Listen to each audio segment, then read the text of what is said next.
баробар зиёд афзоиш ёфтааст, ё ки дар бозорҳо савдо мекунанд. дастгиритон сиз шидагиай, аз ҳаматон хоҳиш мекунам ки ассалому алайкум ба ҳама тамошобинони барномаҳои канали Юрист TJ, барномаҳои Сорубон Сафаров.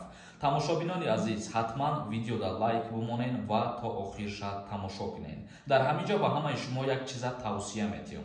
нафарҳое ки дар Москва ё Московский област қарор дорен, агар ҳуҷҷатҳои шумо тамом шида бошад ва бихоҳем ки границаи Қазоқистон сафар кунен, ҳуҷҷатотона айнав кунен, рақамҳое ки дар рӯи экран ҳаст, занг бизанен, шуморо ба границаи Қазоқистон мебарад. нархи арзон ва мошинои комфортни. теъдоди муҳоҷирони депортшуда аз Русия рӯз то рӯз зиёд шуда истодааст. дар Федератсияи Русия шумораи нақзи қонунҳои муҳоҷират ба таври назаррас афзоиш ёфтааст. кормандони ҳифзи ҳуқуқ бештар будубоши ғайриқонунии хориҷиёнро сабт карданд ва инчунин гуфтанд рейдҳо то ҳол идома доранд. теъдоди хориҷие ки аз Русия ихроҷ шуданд дар соли гузашта беш аз 2.5 баробар зиёд афзоиш ёфтааст. яъне ки то айни ҳол дар Федератсияи Русия барои ғайриқонунӣ сабти ном кардан рейдҳо вуҷуд доранд ва рейдҳо ташкил шудагӣ ҳастанд. мисол мегирем, агар шаҳрвандони хориҷие ки дар Русия қарор доранд, агар ки регистратсияҳои фалшивӣ дошта бошанд, ин рейд махсус барои анаҳамӣ гуна нафарҳо тааллуқ дорад. чунин маълумотро вазири корҳои дохилии Русия Владимир зимни суханронии худ дар ҷаласаи васеи солонаи коллегияи ин идора пешниҳод кардааст ва гуфта мешавад ки кормандони вазорат дар бахши манзил ва ҷойҳои фаъолияти кории муҳоҷирон, сохтмонҳо, савдо ва хидматрасониҳои ҳудудӣ санҷишро гузаронида истоданд. яъне муҳоҷироне ки дар ҳар куҷо кору фаъолият мекунанд, мисол дар биноҳои сохтмонӣ ё ки дар бозорҳо савдо мекунанд ва дар бозорҳо мақсад ба тарзи хидматрасониҳо кӯмак мекунанд ба дигарҳо, дар ана ҳамин бахшҳо махсус рейдҳо ташкил шудагӣ ҳастанд. инчунин гуфта мешавад, айни ҳол вуруди беш аз 48 000 шаҳрванди хориҷӣ ба кишвар манъ шуда, беш аз 33 000 қарори ихроҷи маъмурӣ қабул карда шудааст. тамошобинони азиз, ибади як маълумоти нав ба шумо пешниҳод кардем. ба ҳамин хотир ба ҳамаи шумо гуфтанием ки доимо дар тахт кардани ҳуҷҷатҳои худтон ҳушёр ва зирак бошед, чунки худтон медонед ки ана ҳамин регистратсияи фалшивӣ будан яке аз монеаҳо барои шумо мешавад ки депортатсия мекунанд аз қаламрави Русия. ва дар ҳаминҷа оиди як чиз ба ҳамаи шумо камтарак мефаҳмонам. чӣ хеле ки медонед дар канали ма конкурс рафтесай, чӣ хеле вақтҳои охир дастгиритон сиз шидагиай, аз ҳаматон хоҳиш мекунам ки дар ҳамин видео касое ки тамошо кардесен як дастгирӣ кунен, билет бихарен ай конкурси ма, беҳад хирсан мешам. видеои конкурса мемонам, марҳамат тамошо кунен, билет бихарен. ассалому алайкум ба ҳама подписчикои канали Юрист TJ. мошинотона дидесен, ин ҳами ду шоҳҷоиза барои шумо тайёр кардагиай.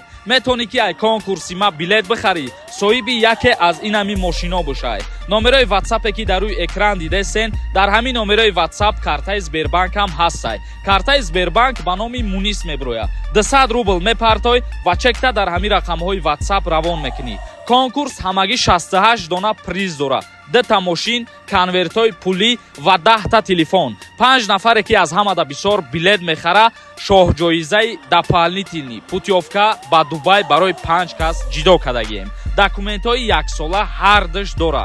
бахта бисанҷ, соҳиби ина ҳамин мошино мешай. ҳаматонда муваффақият. билет кам мондагиад. давлатов нависонда. ассалому алайкум. моҳи шарифи рамазон ба ҳамаи мусалмонҳо муборак бошад. аллоҳ аз шумо розӣ бошад. ака худам дар Русия кор мекунам. дар Тоҷикистон даъватнома барои хизмат кардан омадагиай. худам плакастапия 3 степен дорам. чӣ кор кунам ака? волидайнамда ягон мушкилӣ эҷод намекунанд. дар ҳолате ки мисол аз даъваткунӣ ба хизмати ҳарбӣ тра озод кардагӣ бошанд, вақте ки ту ба ҷумҳурии Тоҷикистон ҳозир мешай, метавонӣ ки ба военкомати ноҳиятон рафта муроҷиат кунӣ ва тра дар қайди нигодниё ворид кунанду дигар даъват накунанд. дар ҳолате ки даъватнома омадагиай ба хонатона буд дар ҳамун даъватнома ягон кас имзо мондагӣ набоша, ягон мушкилӣ намешавад. Эраҷ Мирзоев нависонда: ассалому алайкум, созен акатинҷен, моҳи шарифи Рамазон муборак бошад. Ман регистратсиям тамом шидааст. Ман метавонам 15 рӯз пас граница рафта соз биём. Худо ҳамеша сарбаланду хонаобод бошед. Дар ҳолате ки регистратсияти тамом шидааст, 15 рӯзе ки берегистратсия мегардӣ, дар ҳамин муҳлат агар тра дар ягон рай дастгир накунанд, метавони озод сафар кунӣ биёй. Вале хитон медонем ки дар Федератсияи Русия вақте ки берегистратсия қарор дорем, мисол ба метро ба ягон ҷо сафар карданен ё ки дар ягон ҷо гаштгузор кардесен, коркунои милитсия аз шумо ҳуҷҷат талаб мекунанд. Аввалан регистратсия ва патентона тафтиш мекунанд. Дар ҳолати надоштан видварениятон мекунанд. Зайниддин нависонда: ассалому алайкум, акаи Сорбон мошеннико занг задан, айзалатая корона код омад. Гуфтам айноми ма 10,000 рубл қарз гирифтам, процент хур 3 моҳда 18,000 шид, просрочен шид. ҳоли битием натием чӣ гап мешава? Агар пардохт кунам депорт намекунанд. Дар ҳолате ки ту доказат кардан наметавонӣ ки мақсад мошеннико ҳамира гирифта, ягон хел озод буда наметавонӣ аз пардохт кардани ҳамин пул, бояд ки пардохт кунӣ. Мансур Собиров нависонда: ассалому алайкум, дар Тоҷикистон рӯзи корӣ аз кадом рӯз сар мешавад?